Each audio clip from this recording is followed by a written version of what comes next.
नमस्कार समस्त को ए स्टूडियो तरफ सादर स्वागत। ओनानी ए ओनानी ह ह ह ह ह ह ह ह। यही जो डायलॉगटा कहार यहाँ से रायमोहन थिले रायमोहन परिरांक हॉलीवुड और जॉलीवुड जगत रे छाई जाइथिले। दीर्घ 25 वर्ष रु उभय यही डायलॉग चलचित्र रणभूमिर हेले यही डायलॉग शेष नथिला। शेष चलचित्र तू मो सुना चढ़ई जहाँ 2018 मुक्ति लाभ करथिला। सेही पर्यंत तांको पार्टीरू बाहरुथिला उक्त फिल्म रे कहूथिले ए अनानी मु अघोरी। एपरिकी यात्रा पेंडाल रो जो नाटक रे से अबा तीर्थ हेउथिला सेठी मध्य कहूथिले अनानी। परदा हेउ कि मंच रायमोहन परिडा तांको अभिनय रे सबु बेले भरी रही थाए स्वतंत्रता। कॉलेज जीवनरु सेही एही माया रे पड़ी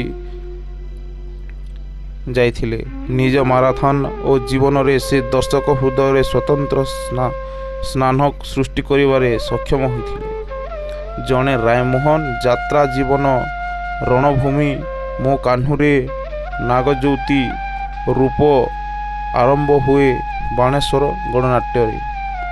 अपेरा गाँर सुना कनिया सकल तीर्थ तो चरणे दुनिया रे से मध्य निज अध्यात्मत विस्तार सुना पुओ सुना पाइकी स्त्री मणि करने सक्षम होइथिले। भूमिकाटी खलनायक नागेश्वरी जन्मदाता नागपंचमी कृष्णा हेउबा जो चरित्र अभिनय करुथिले एकदम पूरा फेमस होई सही चरित्र को भल भाव से निभाउथिले।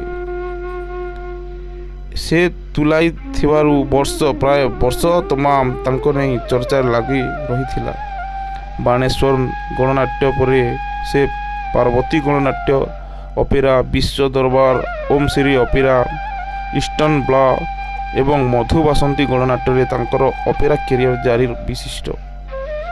फिल्म मानकरे नहीं से माने बहुत फिल्म दुनिया रे जो आरंभ करथिले सही फिल्म यथा कावेरी महासंग्राम सिंह बाहिनी धर्मदेवता समय खेलुछि चका भौरी पुओ भांगी देला सुना संसार कुलनंदन माँ मंगला तू एका मो साहा भरोसा प्रिया मो प्रिया सरपंच बाबू मो मन खाली तोरी पाई अर्जुन जय श्री राम तो पाई नेबी मो 100 जन्म तो बिना मो कहानी अधा रसिक नागर छाती चिरी देले तू मेंटाल मुना ए लव स्टोरी बंधे उत्कल जननी ले जारे मेघ मते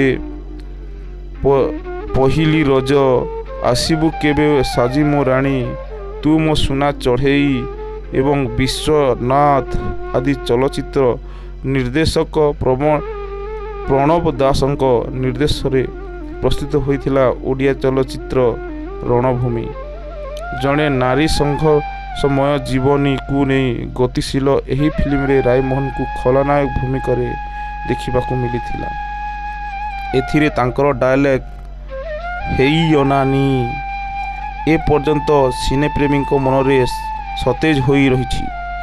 गाँ विद्यालय रे प्राथमिक और माध्यमिक शिक्षा ग्रहण पाटना उच्च विद्यालय एकादश श्रेणी रे सफलता परे मयूरभंज जिला करंजिया कॉलेज रे उच्च शिक्षा लाभ करथिले। तुलसी द्विपत्र रु बासिबा भली स्कूल कॉलेज रो ड्रामा सह विभिन्न पर्वपर्वाणी निज गाँ सहित आखपाख गाँ मानकरे खलनायक भाव रे तांकर दमदार अभिनय हुएत भूलिबा एते संभव नुहे। अपेरा जगत रे किछि वर्ष भितर से सृष्टि करिथिले नियारा परिचय नागा देला परिचय। खलनायक भाव रे रायमोहन अनेक सिनेमा रे देखिबाकू मिलिछि हेले तिरुमाला पिक्चर बैनर रे निर्मित मिश्र ब्रदर्स प्रयोजित एवं डी विजय भास्कर निर्देशित ଗୋଟିଏ ମଣିଷ ଗୋଟିଏ ଜାଗାରେ। ତାଙ୍କର ଅଭିନୟକୁ ଭୁଲିବା ଏତେ ସହଜ ନୁହେଁ। ଏହି ଫିଲ୍ମଟି ତାଙ୍କର ରାତାରାତି ଜଣେ ଦକ୍ଷ ଖଳନାୟକ ମାନ୍ୟତା ଦେଇଥିଲା। ଏଥିରେ ତାଙ୍କର ଭୂମିକାଟି ଥିଲା ନାଗା। କଲେଜ ଜୀବନରେ ଅଭିନୟ ପରେ ଥିଏଟର ନାଟକରେ ଅଭିନୟ କରିଥିଲେ ରାୟମୋହନ। 1989ରେ ତାଙ୍କର ବଡ଼ ପରଦାରେ ମିଳିଥିଲା ପ୍ରଥମ ସୁଯୋଗ। ଚଳଚ୍ଚିତ୍ରଟି ଥିଲା ସାଗର।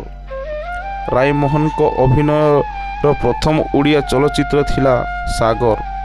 ଏହାପରେ ସେ ଗୋଟିଏ ମଣିଷ ଗୋଟିଏ ଜାଗା, ଦାଦାଗିରି, ଉଦଣ୍ଡି ସୀତା ତାଙ୍କ ଅଭିନୟର ପ୍ରମୁଖ ନାଟକ ଗୁଡ଼ିକ ମଧ୍ୟରେ ରହିଛି ସ୍ୱାମୀକୁ ଛୁଇଁଲେ ପାପ, ସବୁ ସହରରେ ଶ୍ୱଶୁର ଘର, ଟୋକିଟା ବଡ଼ ବୋକିଟା, ଡେଞ୍ଜର ଗଲାୟ, ଉଷାସି ଟାର୍ଗେଟରେ ରାୟମୋହନ ଦିଆଁ ପୂଜିବାକୁ ଦେଉଳ ମନା, ଦେବା କାହାର କେତେ ଦମ ଏବଂ ଅର୍ଡର ହେଇଛି ମର୍ଡର ପାଇଁ।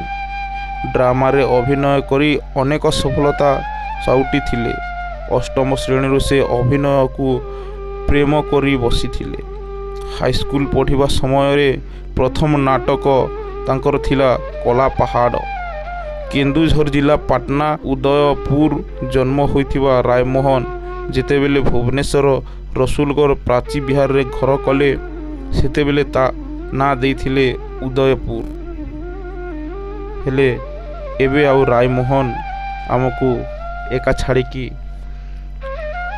ଚାଲିଗଲେ। ତାଙ୍କର ଜଗନ୍ନାଥ ମହାପ୍ରଭୁଙ୍କୁ ନିବେଦନ କି ଅମର ଆତ୍ମାର ସଦ୍ଗତି କରନ୍ତୁ, ଏହା ହିଁ କାମନା।